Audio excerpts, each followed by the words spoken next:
Mga kapraps, ito ang property na i-offer ko sa inyo ngayon. Isa itong farm lot na matatagpuan natin sa bayan ng Pagsanhan, Laguna. Ang kabuuang sukat nito ay 7,836 square meters. Ito ay titulado. Ang presyo nito ay makikita nyo sa description box at sa title nitong video. Sa ngayon po, mayroon itong mga fruit bearing trees kagaya po ng puno ng mangga, mga puno ng rambutan, may mga puno ng niyog at iba pang mga pananim. Sa ngayon ay hindi po pwedeng ipasok ang sasakyan dito, kaya maglalakad po tayo ng nasa 400 meters mula sa cemented barangay road. Pero nakapropose na itong gawing farm to market road. Kaya habang mura pa lang ang presyo mga kapraps, kasi sigurado ako kapag nalagyan na po ito ng sementadong kalsada, ay talagang tataas na ang presyo nito. Kaya habang ito pa lang ang presyo mga kapraps, pwede nyo itong bisitahin para matingnan nyo po at makita nyo ng personal ang property. Ito, napakaraming mga tanim na rambutan mga kapraps. Kaka-harvest pa lang po ng mga bunga nito, pero may mga natitira pa naman na pailan-ilan. Ang distansya po nito sa Provincial Road ay nasa 4 minutes drive, at ang distansya naman nito sa bayan ng Pagsanhan or sa National Highway ay nasa 16 minutes drive lamang mga kapraps. Meron na ditong access ng kuryente, magpapalinya na lang po kayo. At ang source naman ng tubig, pwede kayong magpagawa ng poso dito mga kapraps. Mababaw lang po ang tubig dito sa property. Magandang araw po mga kapraps. Welcome back sa Budshot Properties channel.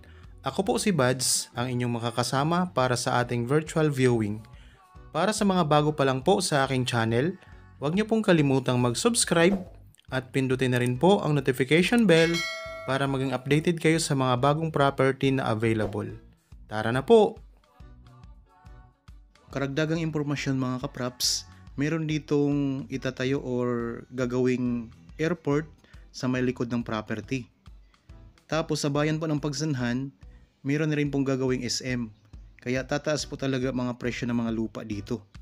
Kaya habang ganito pa lang po ang presyo mga kapraps, ano pang hinihintay ninyo? Bumili na po kayo ng property dito as investment. Pwede kayong magtayo dito ng inyong rest house, mag-alaga ng mga alagang hayop kagaya ng mga baka, mga kambing, mga manok, at iba pang mga gusto nyong alagaan. Ayan, ang ganda ng property mga kapraps. Ito may mga puno ng mangga, ayan. Manggang kalabaw po yan. At ayan naman po ang mga rambutan oh. Ayan, marami pang mga bunga.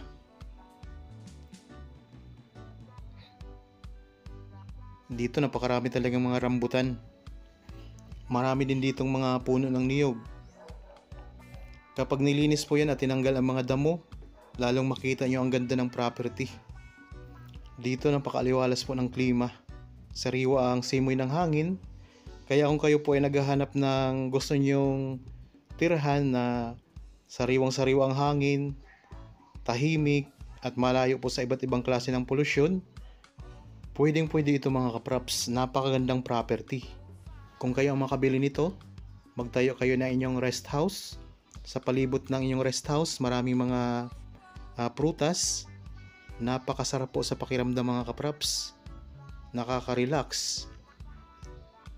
At talagang malayo kayo sa mga nakakasama sa inyong kalusugan dito. Okay, tara na tayo mag-iikot dito sa loob ng property. Samahan niyo ako, panoorin itong video hanggang sa matapos para may idea po kayo sa property na ito. Sobrang ganda. At kung sakaling magustuhan nyo ito, kontakin nyo lang kami sa mga contact details na nandyan sa inyong mga screen. Meron tayong Viber, cellphone number, Facebook Messenger, at pwede rin kayong mag-direct message dito sa YouTube channel.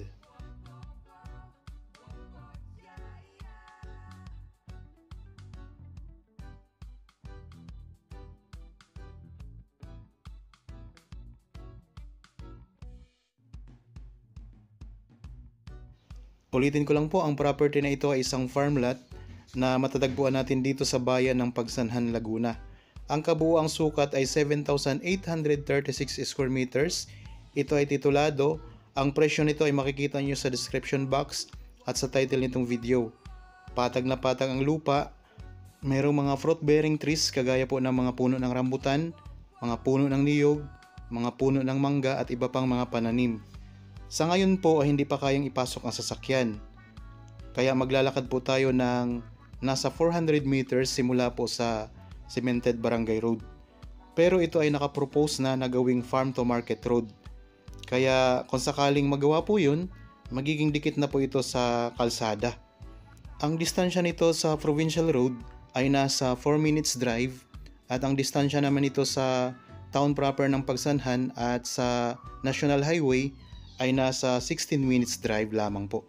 Kaya kung nagustuhan nyo itong property mga kaprops, kontakin nyo lang po kami sa mga number o sa mga contact details na nandyan sa inyong mga screen para po sa mga karagdagang detalye at informasyon.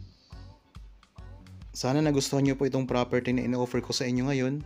Para po sa mga bago pa lang sa aking channel at napadaan lamang po dito sa aking channel, huwag nyo pong kalimutang mag-subscribe at pindutin na rin po ang notification bell para maging updated kayo sa mga bagong property na i-offer pa po namin. Maraming salamat po, lagi tayong mag-iingat at God bless po sa ating lahat mga kaprops.